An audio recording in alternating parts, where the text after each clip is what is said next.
bachcho, the question says three non-zero real numbers form an AP and the squares of these numbers taken in the same order form a GP. Then the number of all possible values of common ratio of GP is. Options are 1, 2, 3 and none of these. तो यहाँ पर देखिए question हमसे ये कह रहा है कि तीन नॉन जीरो रियल नंबर्स है वो एपी फॉर्म करते हैं एंड उन नंबर्स का square in the same order GP form करेंगे.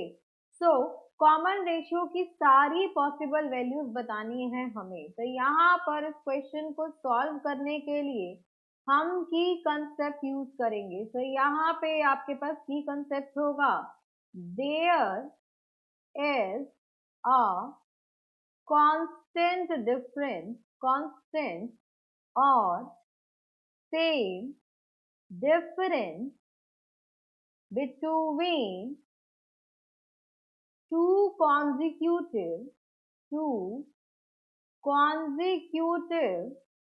terms of AP. किन्हीं भी दो consecutive terms का difference same होगा AP में. अब यहाँ पर हम लेते हैं let the numbers, non-zero numbers in AP are, तो A minus D, A plus D, ये मेरे AP में होंगे. अब बोला गया है कि अगर इनका स्क्वायर लिया जाए सेम ऑर्डर में तो ये GP में हो जाएंगे. तो यहाँ से आ जाएगा आपके पास A minus D whole square, A square, A plus D whole square, they will be in GP. तो ये टर्म्स अगर मेरी GP में है तो यहाँ से आ जाएगा आपके पास A raised to the power 4, A minus D whole square, A plus D whole square. तो यहाँ से हम इसको लिख सकते हैं A square raised to the power whole square. Then यहाँ पर A minus D, A plus D है तो ये हो जाएगा आपके पास A square minus D square और यहाँ पे है आपके पास होल स्क्वायर. अब यहाँ पे देखिए फॉर्मूला कौन सा यूज किया है, हमने यहाँ फॉर्मूला यूज किया है A minus B, A plus B which is equals to A square minus B square. अब यहाँ पर देखिए दोनों साइड रूट लेंगे तो यहाँ पर आएगा आपके पास टेकिंग रूट बोथ साइड. तो दोनों ही साइड हम रूट लेंगे तो यहाँ से LHS से आ जाएगा आपके पास A स्क्वायर, बिकॉज रूट लिया तो ये वाला जो आपके पास 2 था ये कैंसिल आउट हो गया. So A square will be A square minus D square plus minus because root लिया है. अब यहाँ से दो वैल्यूज आएंगे आपके पास A square is equal to minus A square minus D square and A square is equal to A square minus D square.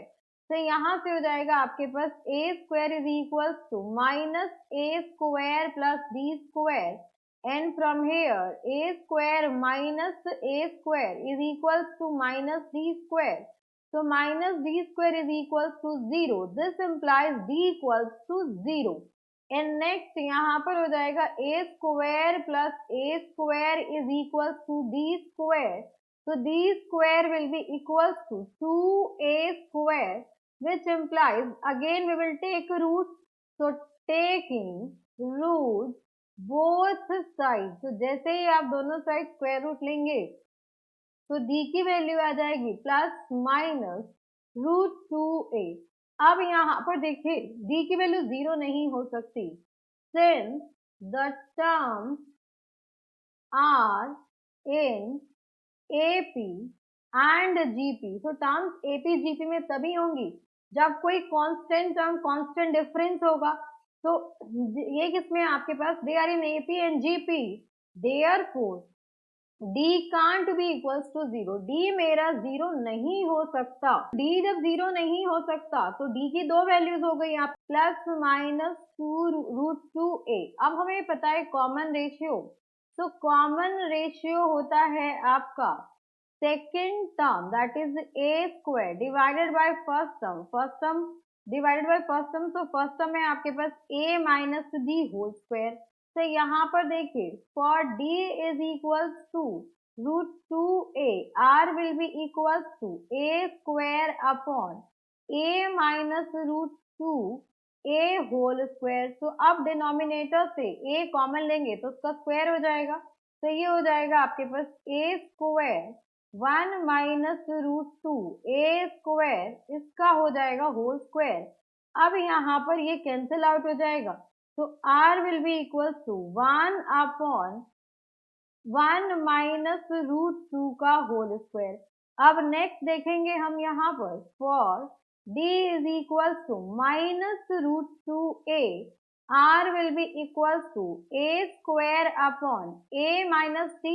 तो d है आपके पास माइनस √2a, तो minus minus plus √2a whole square. तो यहाँ से भी a common लेंगे तो ये हो जाएगा आपके पास a square 1 plus √2 whole square, ये आपका कैंसिल आउट हो गया। तो r की सेकेंड वैल्यू आ गई आपके पास 1 अपॉन 1 प्लस √2, तो ये हो गया आपके पास 1 प्लस √2 का होल स्क्वायर। तो r की कितनी पॉसिबल वैल्यूज है यहाँ पे, r की 2 पॉसिबल वैल्यूज है। तो यहाँ पर इस क्वेश्चन का करेक्ट आंसर होगा option B which is 2। So hope you understood it very well. Thank you so much. Best of luck.